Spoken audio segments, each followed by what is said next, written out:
Hey guys, how's it going? Preparing here. Today I want to talk to you guys about the future of Diablo 3. Now I've kept up with the news on Diablo 3, checked out the game every here and there. Obviously I'm not playing it because it's a snooze fest right now. The game is totally solid, but I've played it through and through, and what's been improved in the last month or so just hasn't piqued my interest quite yet. And I want to talk to you guys about what creates a successful game and why I think Diablo 3 is actually going to get there someday. And I'm talking about the really successful stuff. So the last few games of Blizzard that have been, in my opinion, some of the best in video gaming out there. I think it really started with Diablo 2. In Diablo 2, the system is very clear. There is a huge curve to obtaining like the best items, but that isn't the ultimate goal.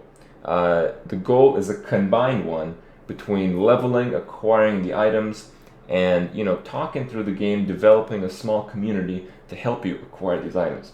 The goal really is, for a lot of people, I think for the majority of people, to really try to get pretty high up on the ladder, high enough that they're satisfied with how they've done, get enough items this ladder, get to a satisfactory level, and with whatever time there's left in the ladder, PvP and do all that stuff, and make alts, that kind of stuff.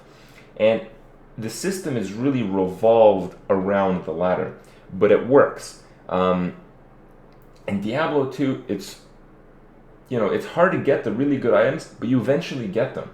And in that game, they don't really make better items. I mean, they do every now and then, but in the larger scale, they don't. They solve that issue by just moving the ladder to the old stuff, and it creates a system where there's a constant incentive for players who used to play the game or players who want to bring their new ideas to the table to the next ladder to see how much better they will do relative to the other people playing it. And it's an incredibly well designed system. Their next biggest hit from Blizzard, World of Warcraft. Holy shit.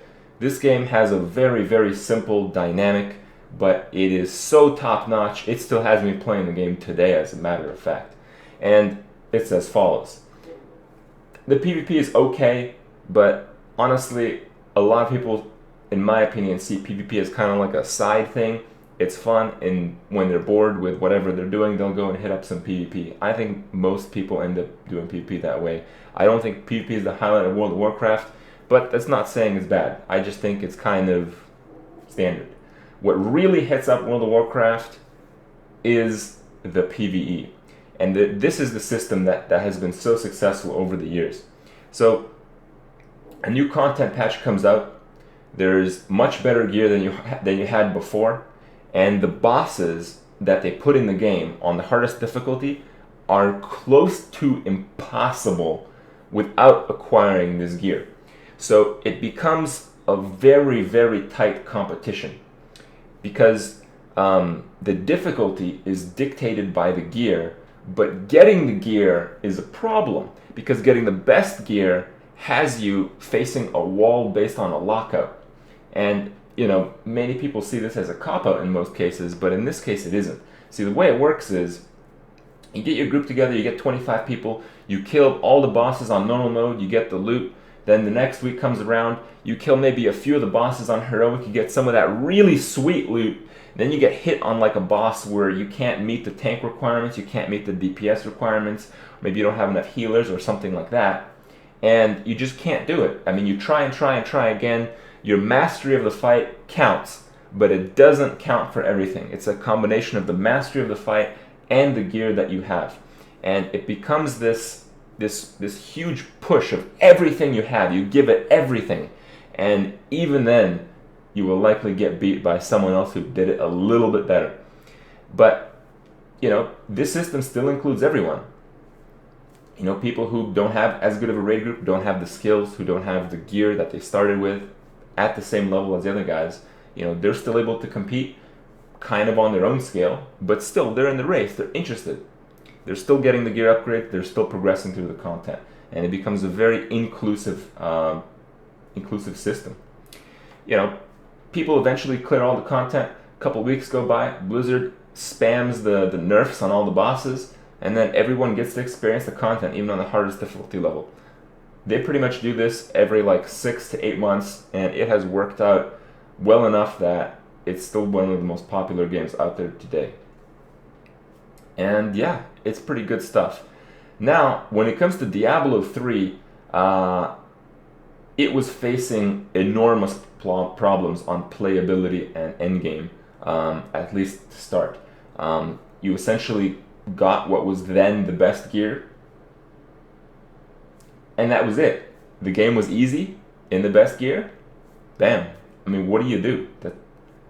I just spent like, I don't know, like fucking 5 minutes talking about the other two games. I just did Diablo 3 in 2 sentences, right? So you know there's problems with the game. And they are addressing those problems.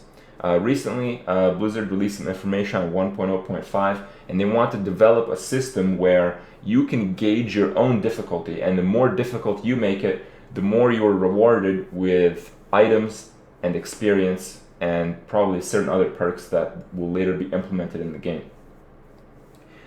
This is a good system. It's a good system, especially combined with the Paragon system, because the Paragon system, with the Paragon levels, they also have those kinds of incentives. They incentivize you to play the game, and it adds another attribute to the equation.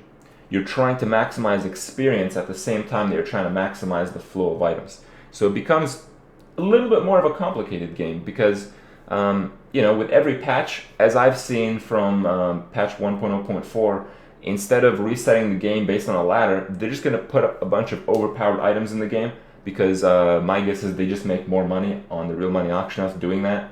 And, they probably think that works better. I don't know if it works better, but, it gives people an incentive to find the gear. And if you want to find the gear, you want to find the gear the fastest way. To find the gear the fastest way, you have to get that Paragon, you have to do it on a higher difficulty level. To do it at that level, you need to gain experience at the same time, you have to get the items. So it's a more complicated equation. There's a lot more playability, and I think they're really headed in the right direction.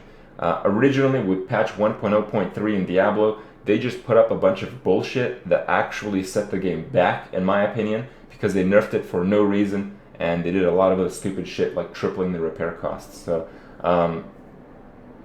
pretty disappointing there. But in the last 2 patches, which have got the community talking a lot more, have got a lot more people playing Diablo 3, the direction is really positive, but it's not quite there yet.